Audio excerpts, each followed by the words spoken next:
자, 그럼 또 우리 시장에서 좀 가장 큰 이슈 중에 하나다라고 할 수 있는 미 대선에 관한 이야기들도 좀 나눠볼까 합니다.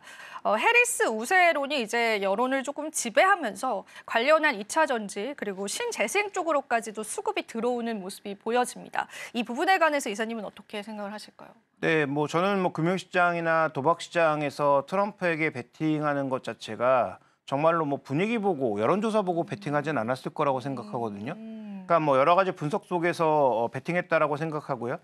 그다음에 도박사하고 이 주식시장의 흐름을 못 믿으시겠다면 그나마 이제 투자의 관점에서는 가장 현인이라고 알려지고 있는 워렌 버핏이 왜 이렇게 현금 비중을 늘리고 있을까도 한번 생각해 보면 대통령이 누가 되든 변동성이 증가할 것이다라고 보던지 아니면 점점 블록화되어 가고 있는 이 세계 경제 속에서 교역량도 감소하고 일종의 변동성이 나타날 수 있기 때문에 좀 더 안정적인 종목에 대해서는 유지하지만 애플을 포함한 기술주 영역에 밸류가 비교적 높아 보이는 애플이 그렇게 밸류가 높지도 않은데 이런 종목군들에 대해서는 적극적으로 차익 실현을 하고 돈을 쓰지 않고 있단 말이죠.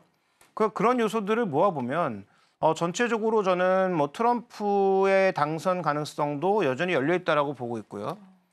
그다음에 다 아시는 것처럼 트럼프와 기존 언론들의 관계가 최악의 관계고 여전히 또 최악의 관계에서 멈출 리가 없죠. 그다음에 트럼프가 되면 더 이들을 압박하는 그런 요소, 마지막 남은 4년 동안 자신이 할 수 있는 바는 다 할 수 있기 때문에 그래서 폐간이라든지 그런 극단적인 방향은 나타나지 않겠지만 그들을 압박할 수 있는 그런 여러 가지 요소들은 나타날 수 있다라고 보고 있기 때문에 그 여론기관들이라든지 아니면 그 트럼프를 싫어하는 언론들의 입장에서는 트럼프에게 불리한 기사들이 적극적으로 올라올 가능성도 배제할 수가 없죠. 그들이 긍정적이다 아니면 중립적이다라는 얘기는 거짓말인 거 다 아실 테니까요. 미국이야 언론들이 드러내놓고 자신들의 정치색을 드러내는 게 어떻게 보면 현실 아니겠습니까? 그래서 저는 지금 해리스가 된다, 트럼프가 된다 정말로 모르겠다가 좀 더 정확한 답일 것 같고요. 그래서 양쪽 방향성 모두 열어둬야 될 것 같은데 오늘 이번 주에 주요 재료들 미 대선과 FOMC를 앞두다 보니까 미 대선을 둘러싼 각종 보고서들이 굉장히 많이 나와 있습니다. 그래서 증권사들의 이런 전략 리포트들을 다양한 시각들을 좀 읽어보시면 좋을 것 같고요. 결론 지어서 제가 오늘 한 5편 정도 읽어본 것들을 요약해보면 크게 보면 그냥 두 갈래입니다. 평균 내보면 미대선만 지나가면 미증시, 미채권, 달러 지수는 다 제자리를 원복하더라라는 건데요. 여기선 중요한 변수가 하나 빠져있죠. 그건 평균치라는 겁니다.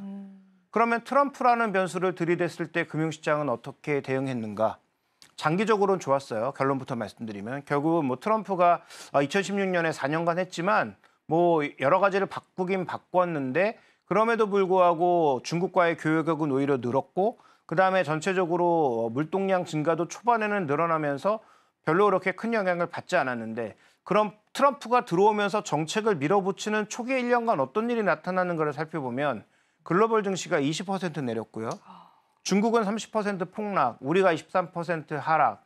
그다음에 전체적으로 글로벌 증시가 다 조정을 받고 미국 증시 또한 17%가 내렸어요. 그러니까 교역량 감소와 전체적인 이런 불확실성 증가, 기존 정책을 다 뒤집어 엎는 사람이 새로운 리더십이 된다라는 것에 대한 부담감은 원래 느끼는 게 정상인데 근데 미증시는 이번에 조정이 하나도 없었죠. 그래서 그런 부분들을 오히려 되고 나서 반영하지 않을지는 한번 살펴볼 필요가 있겠고요. 그다음에 두 번째로 우리가 좀 살펴봐야 되는 변수 중에 하나는 트럼프가 되면서 그다음에 바이든이 되면서 전반적으로 전 세계 교역량이 감소하고 있다는 겁니다. 근데 우리처럼 대외 경제에 민감한 소규모 대외 개방 국가에게는 수출, 교역량 감소가 최악의 재료거든요. 그래서 지금 트럼프가 한번 됐을 때 관세로 인한 하락이 한번 있었고 그다음에 코로나로 인한 큰 폭의 하락이 있다가 다시 회복되는 과정에서 또 추가적으로 늘지 않았던 가장 핵심 포인트는 결국은 러우 전쟁이었습니다. 러우 전쟁 때문에 러시아를 끊고 블록화를 더 시도하다 보니까 이제 자연스럽게 블록화가 되고 있고 그 블록화가 정치적으로는 어떻게 표현되고 있습니까? 유럽에서도 그냥 극우들의 지지율이 치솟는 양상으로 전개가 되고 있고요. 그다음에 미국이나 우리나라나 정치는 양극단으로 달려가고 있는 그런 상황이 벌어지고 있는 것이죠. 그래서 어떻게 보면 이러한 경제의 변화와 리더십의 변화 자체가 정치의 양극단으로 가는 이런 현상들을 더 불러일으키고 있다는 관점에서 본다면 저는 뭐 트럼프가 되는 것 자체도 그렇게 우리 시장에 달가운 일이 아니지만 해리스가 되면 나아질까? 그렇지 않을 겁니다. 일단 초반에는 아마 트럼프의 불복이 있을 가능성이 높고요. 맞아요. 그다음에 또 하나 중요한 것은 해리스가 된다고 하더라도 현재 지금 블록화되고 있는 이 상황을 멈출 수가 없다. 왜냐하면 해리스가 바이든 뭐 투라고 보고 있기 때문에 바이든 이기라고 보고 있기 때문에 그럼 바이든이 한 것은 블록화인데 동맹끼리는 함께하는 정도의 블록화인 거죠. 그러니까 뭐 해리스가 된다고 해서 교역량이 폭증하거나 이런 건 아니고 그냥 뭐 좀 더 거래하는 정도의 수준이 늘어난다 정도. 그다음에 뭐 트럼프처럼 어이없는 그런 관세 정책은 하지 않는다 정도가 다른 것뿐이지 지금 가고 있는 우경화와 블록화는 뭐 쉽게 바뀌지 않을 거다라고 봐야 될 것 같고요. 그러니까 그런 관점에서 본다면 일단 이 대선과 관련된 불확실성은 살펴볼 필요가 있겠고 그다음에 이제 트럼프가 되면서 나타난 또 하나의 변동성이 우리나라에 타격을 주고 있는 이유는 뭐냐면 트럼프 이후 그러니까 2016년 20년이죠. 20년에 트럼프가 대통령이 끝나고 나서 그 이후 4년 동안 바이든 동안 미국으로 올인하고 있는 국가가 딱 3개가 있는데 한국, 대만, 멕시코입니다. 근데 대만은 대체제가 지금 없죠. TSMC의 대체제는 없기 때문에 TSMC는 뭐 공장을 전부 뽑아다가 미국에 심지 않는 이상 뭐 TSMC랑은 관계를 돌리기가 좀 어렵고 기껏해야 뭐 관세 부과하는 정도지만 우리는 메모리 반도체의 70%를 점유하고 있기는 한데 이것도 대체제가 있기는 있고 그다음에 또 하나 중요한 것은 나머지 제품들 같은 경우에는 관세를 부과했을 경우에 마진율이 크게 움직일 수 있는 업종들이라는 거죠. 그러니까 그런 관점에서 봤을 때 한국의 취약성이 나타날 수 있고 그다음에 또 하나 이제 멕시코라든지 베트남처럼 실제로 트럼프 이후에 더 미국 비중을 늘려놓은 그런 국가들에게 위험할 수 있다는 건데요. 근데 여기서 또 재밌는 건 베트남 수출의 또 상당 부분이 한국 거라는 거죠. 한국이 베트남을 통해서 수출하는 그런 물량들이 있기 때문에 그래서 어떻게 보면 트럼프가 돼서 실제로 그 세계 경제를 압박하는 정책을 썼을 때 한국이 받을 수 있는 것은 업종별로도 있지만 전체 큰 틀에서도 있다. 그러니까 이 부분을 충분히 인지하고 가야 될 것 같고요.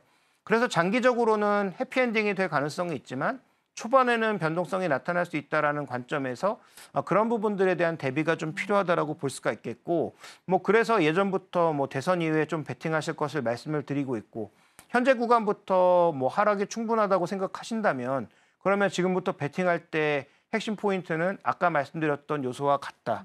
낙폭과대주 중에서 낙폭이 조금 생각보다 이유 없이 좀 과대했던 종목으로 찾아가는 것이 좋겠다. 저는 좀 그렇게 바라보고 있습니다. 지금 바로 구독을 눌러보세요. 실시간 경제 뉴스, 투자 전문가들의 다양한 시황과 정확한 분석, 또 알찬 투자 정보까지 신뢰할 수 있는 저희 서울경제TV와 함께하세요.